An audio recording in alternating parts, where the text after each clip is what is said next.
बांदी मां ख़बर ईंदा हलूं त बांदी में कुछ ॾींहं अॻु क़तल कयल औरत उज़मा डायरी जी भेण साइका डायरी ऐं शाहिदा डायरी प्रेस कॉन्फ्रेंस कंदे चयो आहे त मुंहिंजो नालो साइका आहे।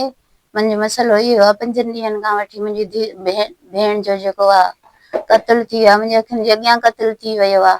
असां हर ॻाल्हि कई आहे, बयान बाज़ियूं ॾिनियूं आहिनि, पोइ बि असांखे परेशान कयो थो वञे।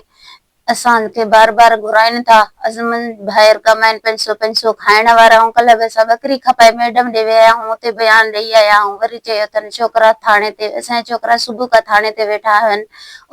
उहे उन्हनि खे न छॾियो अथनि। वरी असांखे चवनि था त तव्हां अचो मैडम ॾे अचो, SP ऑफिस अचो। असां ग़रीब आहियूं, असांखे त काॾे वञूं। मुंहिंजी त इहा गुज़ारिश आहे साईं मुराद अली शाह खे, ज़िया लंजार हुसैन साहब खे ऐं सदर पाकिस्तान खे मुंहिंजी अपील आहे, मुंहिंजी मदद कई वञे, मुंहिंजो इंसाफ़ कयो वञे। 28 सालनि जी मुंहिंजी भेण जे अॻियां मुंहिंजे क़त्ल थी आहे।